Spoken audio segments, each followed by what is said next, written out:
Hello everyone, स्वागत है एक नई वीडियो में।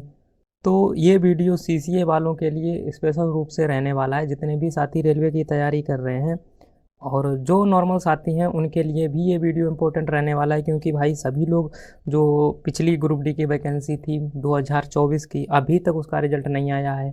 रिजल्ट पर रोक भी लग गई है। आप लोगों ने बहुत सारे वीडियो देख लिए होंगे और ये वाला नोटिस भी आप लोगों ने देख लिया होगा।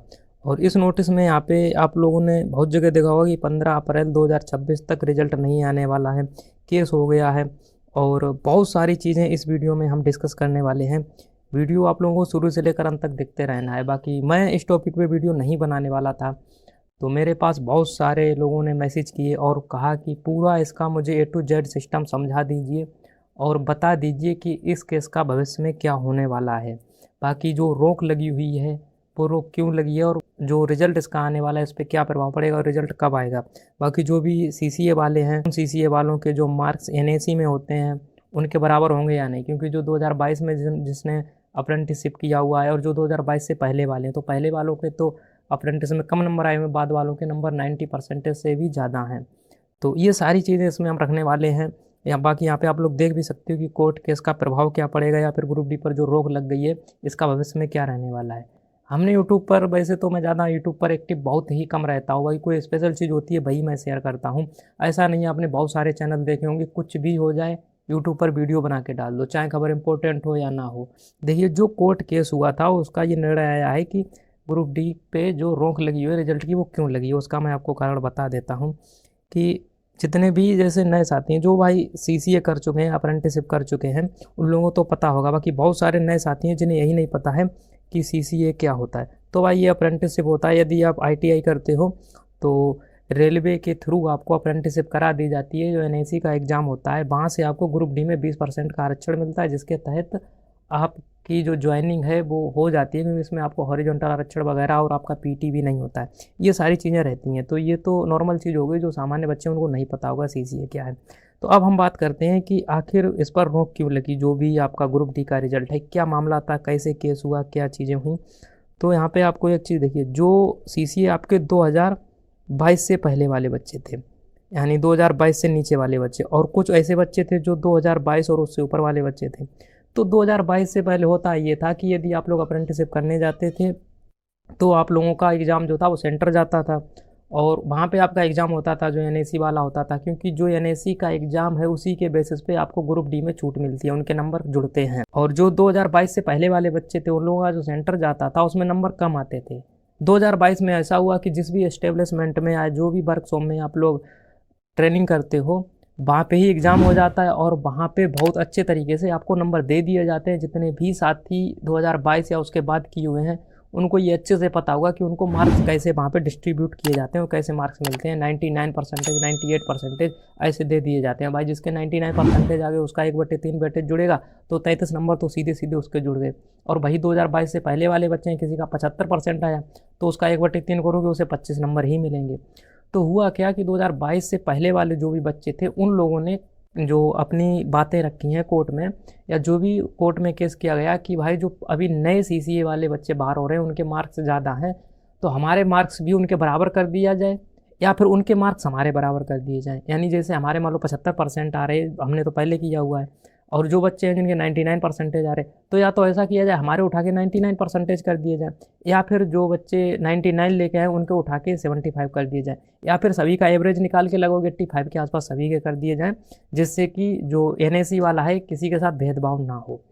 इस वजह से जो केस हुआ था वो उसका पूरा यही कारण था, और इस केस की वजह से ही ग्रुप डी में जो है उसके रिजल्ट पर रोक लग गई है। तो अभी मैं बता देता हूँ कि वैसे भी 15 अप्रैल से पहले आपका रिजल्ट नहीं आता, वो 15 अप्रैल के बाद ही आता, रोक लगती या फिर ना लगती रोक। तो वो रिजल्ट वैसे भी प्रस्तावित जो था वो मई में था। अभी मैं आपको बता के चलता हूँ कि भाई कोर्ट में आगे क्या होगा या क्या नहीं है, या मामला ये कितने दिन तक कोर्ट में चलेगा, ये चीज़ नहीं कही जा सकती है। बट मैं इसका जो निर्णय आएगा वो अभी बता देता हूँ। देखिए, जो आईटीआई और नॉन आईटीआई वालों का केस चला था, तब आप यदि हमारे चैनल पे जाओगे, पुराने वीडियो उठा के देखोगे, हम बहुत कम वीडियो बना के डालते हैं, उसमें हमने बता दिया था कि आईटीआई को शामिल नहीं किया जाएगा, यानी आईटीआई वालों के लिए ना ही अलग से कोई पोस्ट दी जाएंगी, पूरी भर्ती है वो हाई स्कूल बेसिस पे होगी और यही एट लास्ट में आपका निर्णय आएगा। ये वीडियो हमने बहुत पहले बना दिया था जब कोर्ट का कोई रिजल्ट नहीं आया था। तो फाइनल भी यही चीज़ हुआ, जो कोर्ट का निर्णय आया तो उसमें यही चीज़ बताई गई कि केवल हाई स्कूल वाले हैं तो भी आप लोग फॉर्म भर सकते हो और आईटीआई वालों के लिए ऐसा कुछ नहीं होगा। जबकि 2019 में आईटीआई के लिए स्पेशल नोटिस निकाल दिया था रेलवे ने, फिर भी उस नोटिस का कोई मतलब नहीं रखा। अब यहाँ पे एक नया मुद्दा आता है कि भाई हमने तो अपना सीसीए कर रखा है, तो हमारे सीसीए में मार्क्स मान लो किसी के कम है किसी के ज़्यादा, तो क्या ये मार्क्स बराबर होंगे जिसकी वजह से कोर्ट में केस किया गया है? तो इसका देखिए सीधा सीधा जवाब है, कोर्ट में मामला चाहे 2 साल चल जाए, चाहे 4 दिन में ही ख़त्म हो जाए या 15 दिन बाद इसका निर्णय आ जाए, तो इसका एक सीधा सीधा जवाब है कि जो नए सीसीए हैं और जो पुराने सीसीए हैं, इन दोनों का, नए सीसीए और पुराने सीसीए, इन दोनों के मार्क्स जो हैं वो बराबर कभी नहीं होंगे। इस बात का सबूत मैं आपको दे देता हूँ कि जब भी नोटिफिकेशन आता है, उस नोटिफिकेशन में जो चीज़ें आपके चयन प्रक्रिया में दिखाई जाती हैं, उससे अलग कोई भी भर्ती आयोग चीज़ें नहीं चेंज कर सकता है। ये ऐसा बेशक हो सकता है कि बहुत ज़्यादा इस पर खिंचातानी हो जाए तो नेक्स्ट भर्ती में ये चीज़ कर दी जाए, लेकिन इस भर्ती में तो नहीं रहेगी। इस भर्ती के लिए जिन लोगों ने भी केस किया हुआ है तो उसका आपको कोई भी बेनिफिट नहीं मिलेगा। इस भर्ती में जो भी प्रोसेस सामान्य पहले से चलती आ रही है, सेम प्रोसेस वही चलती रहेगी और आपको इसका कोई फ़ायदा नहीं मिलेगा। जिनके ज़्यादा नंबर हैं उनका 1/3 करके वही जुड़ेगा और सीसीए वालों का भी वही मार्क्स जुड़ेंगे, जिनके कम नंबर हैं उनके भी। तो इसमें तो भाई बराबर करने का कोई चांस नहीं, इसमें नहीं बराबर होगा। जितना भी लंबा केस चल जाए, एट लास्ट निर्णय यही आएगा कि आपके मार्क्स बराबर नहीं किए जाएंगे। कोर्ट में केस चलेगा तो आगे क्या हो सकता है? देखिए आगे की भी मैं लगभग बता देता हूँ कि 90% चांस ये है कि आगे भी ये बराबर नहीं किए जाएंगे। उसका सीधा सा कारण ये है कि अभी आप लोगों ने देखा होगा हाल ही में एक नोटिस आया था और उसमें जो एग्ज़ाम होने का जो पैटर्न था उसमें थोड़ा बदलाव किया गया है। जो भी एनएससी के बच्चे हैं उनमें थोड़ा बदलाव किया गया है। अब जो है वो डिवीज़न से ही डायरेक्टली जो वहाँ से कमेटी गठित करके आएगी, वही एग्ज़ाम वगैरह करवाएगी और क्वेश्चन सेलेक्ट भी वही लोग करेंगे। बाकी पूरा एक टीम बनाई गई है। तो अगर रेलवे को ये नंबर बराबर ही करने होते तो इतनी नोटंकी क्यों करता, क्यों अलग से कमेटी बनाता या क्यों अलग से ये सब करता? तो भाई नंबर बराबर तो आप लोगों के नहीं होंगे, चाहे आप लोग कोर्ट में कुछ भी कर लीजिए, ठीक है। तो जो भी नए सीसी हों चाहे पुराने सीसी हों, उनके जो भी आपकी मार्कशीट है, जितने नंबर आपके एग्ज़ाम में आते हैं उसी के हिसाब से आपका चयन होगा। अब कुछ लोग यहाँ पे जो पुराने सीसी हैं उन लोगों को हो सकता है थोड़ा बहुत बुरा लग रहा हो, या आप लोग समझ रहे हो कि नहीं कोर्ट में केस कर दिया तो ये हो जाएगा। नहीं होगा भाई, बहुत सारी चीज़ें मैटर करती हैं, बहुत सारे फैक्टर्स मैटर करते हैं, उन चीज़ों को आपको समझना चाहिए। और जो भी नेगेटिव चीज़ें हैं, बहुत सारे यूट्यूब पे ऐसे भी चैनल हैं जो आपको थोड़ी देर के लिए तसल्ली देने के लिए कह देंगे कि अब बराबर हो जाएगा, ये हो जाएगा, तहलका काट देंगे। आप लोग समझते हो ये बहुत सही जानकारी है, लेकिन ऐसा नहीं होगा। और जब आपका निर्णय आए तब आप लोग देख लेना। और मैं ये भी नहीं कहूँगा कि आप लोग हमारा चैनल सब्सक्राइब कर लीजिए या हमारा वीडियो लाइक कर दीजिए। ये केवल उन लोगों के लिए जिन लोगों को पता होगा कि इस पर ऑथेंटिक जानकारी मिलती है या फिर अच्छी चीज़ें मिलती हैं, तो वो लोग या जिनको वीडियो भाई पसंद आता है वही लोग लाइक कीजिए और चैनल को भी सब्सक्राइब करना। बाकी अभी मैं बताऊंगा कि इसका ग्रुप डी का रिजल्ट लगभग कब तक आ सकता है, वो चीज़ भी बताऊंगा। और देखिए सबसे पहली बात, यदि आपको वीडियो अच्छा लगता है तो ही लाइक करना। बाकी अगर अगर आपका कोई भी ओपिनियन है, वीडियो आपको पसंद नहीं आता, मैं कहता हूँ वीडियो ये डिसलाइक मार दीजिए, कोई दिक्कत नहीं है। और जो भी आपकी देखिए क्वेरीज रहती है, कुछ भी XYZ आप लोग कमेंट करिए, आपको उसका रिप्लाई 110% मैं देता हूँ जितने लोग कमेंट करते हैं। बाकी अब यहाँ पे बात रही कि ग्रुप डी पर जो रिजल्ट या इसका कब तक आएगा, क्योंकि रोक तो लगी गई है।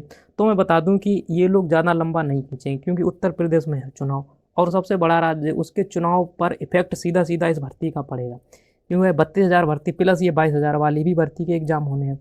तो यदि ये वाला रिजल्ट ये लोग रोकेंगे तो सीधी सी बात है कि इसकी ज्वाइनिंग उतनी लेट होती चली जाएगी। और इन लोगों का टारगेट है कि जल्दी से जल्दी ज्वाइनिंग करवाई जाए और 22,000 वाली वैकेंसी भी चुनाव से पहले कंप्लीट कराई जाए, ताकि अभी 2026 में भी प्रस्तावित जो वैकेंसी है ग्रुप डी की वो अक्टूबर के समथिंग या नवंबर के समथिंग आने की संभावना है। तो ये सारी चीज़ों को देखते हुए उम्मीद है कि अगर ये कोर्ट में केस चला तो केस चलता भी रहेगा और इसका रिजल्ट 110% पहले आ जाएगा। इस केस से केवल अभी रिजल्ट रोका गया है, लेकिन ये बहुत लंबे समय तक रिजल्ट नहीं रोक सकता है। तो इसकी पूरी पूरी संभावना ये है कि आपका रिजल्ट जो है वो मई में आ जाएगा। मई में 100% रिजल्ट आ जाएगा, आप लोग देख लेना। और जब आप लोग देख लेना तभी आप लोग चैनल भी सब्सक्राइब करना। जो जो मैं यहाँ पे बातें बता रहा हूँ ये देखना लगभग 100% तक सही साबित होंगी। मैं बता रहा हूँ सीसीए जो नए हों बच्चे हों चाहे पुराने बच्चे हों, आपके मार्कशीट में जितने भी नंबर हैं उसी के हिसाब से 1/3 किया जाएगा, कभी भी ये नंबर बराबर नहीं किए जाएंगे। अगर ऐसा होने लगा तो अभी आप लोग समझिए कि जब आप लोग अप्रेंटिस करने जाते हो तो आपके हाई स्कूल और आपके हाई स्कूल और ITI के नंबर जुड़ते हैं, उसका एवरेज लिया जाता है, तब आपकी मेरिट बनती है। अब जो भी बच्चे पहले मान लो हाई स्कूल किए हुए हैं, उनके तो मार्क्स बहुत कम थे, 60% 70%। अभी के टाइम पे हाई स्कूल में 90-90% आए। अब भाई कोई भी कोर्ट में केस करने चला जाए कि नहीं भाई पहले के टाइम पे ये था, वो था, पेपर कठिन आते थे या पढ़ाई अच्छी नहीं होती थी, और अब इस टाइम पे मान लो नकल करके नंबर लोगों को अच्छे आ रहे हैं, तो अब सबके नंबर बराबर किए जाएँ, तो ये होगा ही नहीं कभी। अब आप लोग समझ लीजिए पैटर्न बदलता है। पहले क्या होता था कि सबका सेंटर जाता था भाई, कक्षा 5 के भी पेपर होते थे, वो भी बोर्ड एग्जाम होता था। अब तो हाई स्कूल तक ऐसे ही सब कुछ हो जाता है, सभी को पता है। तो बहुत सारी चीज़ें होती हैं, कभी कभी सुकेंद्र हो जाता है लड़कियों का, कभी कभी भाई सेंटर जाता है। एक टाइम ऐसा आया था जब ग्रेजुएशन में लड़के लड़कियों का सेंटर उसी स्कूल में रहता था, फिर धीरे धीरे बदला हुआ, लड़कों का सेंटर अलग जाने लगा। तो ये जो भी आयोग रहते हैं या जो भी चयन प्रक्रियाएँ रहती हैं, वो आयोग के पास पूरा उनका निर्णय होता है, उनको कब बदलना है, कब क्या करना है, कब क्या नहीं करना है। तो इसका मतलब ये नहीं है कि जो भी फैक्चुअल चीज़ें हैं उन पर आप लोग कोर्ट में केस कर दो। कोर्ट में केस होगा, सुनवाई होगी, और वो मतलब जो भी मामला है उस पर निर्णय दे दिया जाएगा कि आपके ये बराबर नहीं किए जा सकते हैं, क्योंकि जो भी है एक तरीके से ये मार्कशीट होती है, या आपके लिए एक तरीके से ये डिप्लोमा टाइप का होता है। तो इसमें देखिए चेंजमेंट नहीं होगा, क्योंकि जब भाई ये सब मार्क्स बराबर ही कर दिए जाएंगे तो फिर कोई मतलब ही नहीं रहेगा। फिर तो CCA के लिए केवल सर्टिफिकेट मिलेगा, मार्कशीट फिर नहीं मिलेगी, और ये भी नहीं बताया जाएगा कि आपके नंबर कितने आए हैं, जो अगर ऐसा हुआ अभी तो आप लोग ये समझिए कि इनके मार्क्स कभी बराबर नहीं किए जाएंगे, और आपका ग्रुप डी का जो भी रिजल्ट है वो आपका मई में आ जाएगा। तो जितने भी नए साथी हो, वीडियो को आप लोग लाइक कर सकते हो, और पहली बार चैनल पर विजिट कर रहे हो तो चैनल को सब्सक्राइब कर लीजिए भाई, कमेंट आप लोग कर देना। और दूसरी ये बात है कि जो भी साथी फ्री बैच चाहते हैं, group D technician, LP NTPC वगैरह, हमसे हमारे टेलीग्राम ग्रुप पे जुड़ जाइए, वहाँ सारी अपडेट मिलती रहती है। यहाँ पे मैं सारी चीज़ें खुल के नहीं बता सकता हूँ, पेड बैच सारे फ्री मिल जाएंगे। चैनल को तो सब्सक्राइब आप लोग कर ही देना। मिलते हैं अगले वीडियो में, और किसी भी टॉपिक पे वीडियो चाहिए आप लोग कमेंट कीजिए, क्योंकि कम टाइम रहता है, फिर भी हम कोशिश करते हैं कि सारी चीज़ें कम वीडियो में कवर की जा सकें। तो वीडियो देखने के लिए आपका बहुत बहुत धन्यवाद। मिलते हैं अगले वीडियो में, तब तक के लिए जय हिंद।